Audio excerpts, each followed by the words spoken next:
नमस्कार दोस्तों, ग्लोबल हर्ष में आज एक बार फिर आपसे बात हो रही है। और पिछले वीडियो में हमने बात की थी कि एक नई दवाई आई है जिसको बड़ा अच्छा रिस्पांस मिला और आप सब लोगों ने उस वीडियो को पसंद भी किया।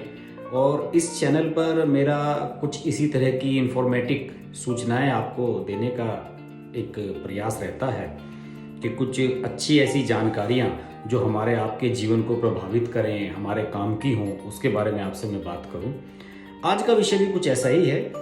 दोस्तों, आप सबको पता ही है कि तमाम तरह की चर्चाएं चल रही हैं और लोग ये कह रहे हैं कि भाई जो कोरोना की वैक्सीन्स आई हुई हैं इनसे तमाम तरह के साइड इफ़ेक्ट्स होते हैं, कि कोई कह रहा है किसी को नुकसान हो रहा है। अफवाहें उड़ रही हैं तरह तरह की। अफवाह मैं इसलिए कहूँगा कि मेडिकल साइंस में जो अभी तक इसके बारे में डॉक्टर्स की ओपिनियन है, सबका ये कहना है कि ये लगभग 70 से 80-90% तक कामयाब हैं। और आप अगर वैक्सीन लगवाते हैं तो इसका मतलब ये नहीं होता कि आपको कोरोना नहीं होगा। हाँ, अगर आपको कोरोना होता है तो आपका कोई नुकसान नहीं कर पाएगा, इसकी श्योरिटी है। और इसमें अभी कई रिसर्च नई आई है और डॉक्टर फ़हीम यूनुस हैं, अगर आप उन्हें ट्विटर पर फॉलो करते हो तो वो बड़ी अच्छी जानकारी देते हैं। अमेरिका में जो इन्फेक्शियस डिजीज़ पर होते हैं रिसर्च, उसका वो काम करते हैं। टीवी चैनल्स पर भी आप उन्हें देख सकते हैं। और अभी हाल ही में कई तरह की ये ओपिनियन निकल कर आई कि कोवैक्सीन ज़्यादा प्रभावी है जो भारत बायोटेक ने बनाई है, या फिर सीरम की कोविशील्ड, दोनों ही बराबर इम्पैक्ट कर रही हैं। और अभी कई लोगों ने इसका एक सबूत भी दिया है कि इसके लगवाने के फ़ायदे क्या हैं। फिल्म एक्टर अर्जुन रामपाल का मैं उदाहरण देना चाहूँगा। अर्जुन रामपाल ने अभी 2-3 दिन पहले ही एक पोस्ट डाली है सोशल मीडिया पर, जिसमें उन्होंने ये बताया कि उन्होंने अभी हाल ही में कोरोना से अपने आप को बचाया है। उन्हें कोविड हो गया था और उसके बाद वो रिकवर कर गए हैं। और उन्होंने ये भी बताया कि जिन डॉक्टर्स ने उनकी जांच पड़ताल की और उनका ट्रीटमेंट किया कोविड के दौरान, उन सब डॉक्टर ने एक बात ये भी कही कि अर्जुन, तुमने अपनी एक डोज लगवा ली थी वैक्सीन की और उसकी वजह से तुम्हें कोविड में ज़्यादा नुकसान नहीं पहुंचाया। यानी कि शरीर में एंटीबॉडीज़ डेवलप हो चुकी थी और उसकी वजह से आपको ज़्यादा नुकसान नहीं हुआ है।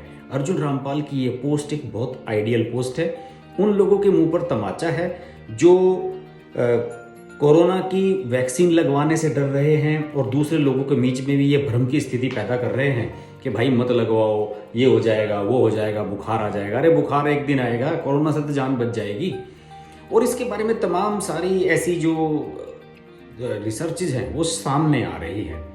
और कोरोना वैक्सीन जो कोवैक्सीन है उसे दुनिया की सबसे सफल वैक्सीन में से एक के तौर पर माना गया है।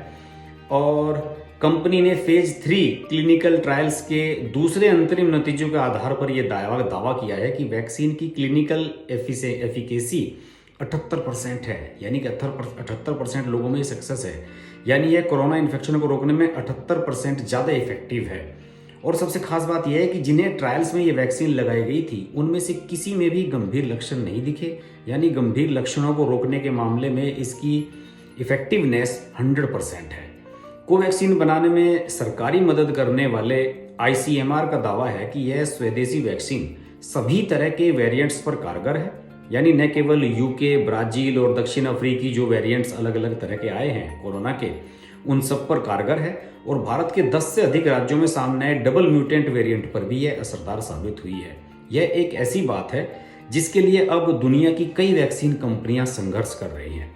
कोवैक्सीन को नए साल की शुरुआत में केंद्र सरकार ने कोविशील्ड के साथ इमरजेंसी इस्तेमाल की मंजूरी दी थी। उस समय इसके क्लिनिकल ट्रायल के नतीजे सामने नहीं आए थे, तब इसे ट्रायल मोड पर ही मंजूरी दे दी गई थी। यानी जिन्हें शुरुआत में डोज दिए गए उनसे लिखित सहमति ली गई और उनकी मॉनिटरिंग भी की गई। उस समय इस फैसले के लिए सरकार की खूब आलोचना हुई। राजनेताओं के साथ साथ कुछ वैज्ञानिक और एक्सपर्ट भी सरकार के फैसले के खिलाफ खड़े हुए थे। पर जब पिछले महीने कोवैक्सीन के फेज 3 के पहले अंतरिम नतीजे सामने आए तो उन्होंने उम्मीद से बढ़ के ज़्यादा अच्छे रिजल्ट दिखाए। कोविशील्ड की एफिकेसी करीब 70% है, जबकि कोवैक्सीन 81% इफेक्टिव साबित हुई है। दूसरे अंतिम नतीजों में इस आंकड़े में थोड़ा करेक्शन करते हुए इसे 78% इफेक्टिव बताया गया है। कोवैक्सीन के फेज 3 ट्रायल्स में 25,800 लोगों पर स्टडी की गई। इनमें 18 से 98 साल तक के वॉलंटियर्स शामिल थे। तो आप लोग, मेरा आपसे सब निवेदन यही है कि आप लोग दोस्तों बिल्कुल भी कंफ्यूज ना हो कि कोवैक्सीन लगवाएं या कोविशील्ड लगाएं। जो भी लग रही है उसको लगवाएं और अपने परिवार के लोगों को प्रेरित करें, अपने दोस्तों को प्रेरित करें और जैसे ही मौका मिले से लगवा लें। ये भी इंतजार मत करें कि भाई सरकारी में लगवाएगी मिलेगी फ्री तभी लगवाएंगे। आपको जहाँ भी प्राइवेट में भी जैसे भी अवेलेबल हो, प्लीज़ इसको जल्द से जल्द, हमें जितना जल्दी हम एक दूसरे को कवर कर लेंगे। ये शील्ड की तरह है, जैसा कि नाम है कोविशील्ड, ये एक शील्ड है। आप इसको शील्ड की तरह यूज करें और ये बातें भूल जाएं कि इससे कोई नुकसान भी हो सकता है। इससे हमें और आपको नहीं डरना है, वैक्सीनेशन से डरना है कोरोना के वायरस को, और उसे डरना ही चाहिए। देखते रहिए global Harsh. Please channel subscribe कर लें अगर अच्छे लग रहे हैं वीडियो तो।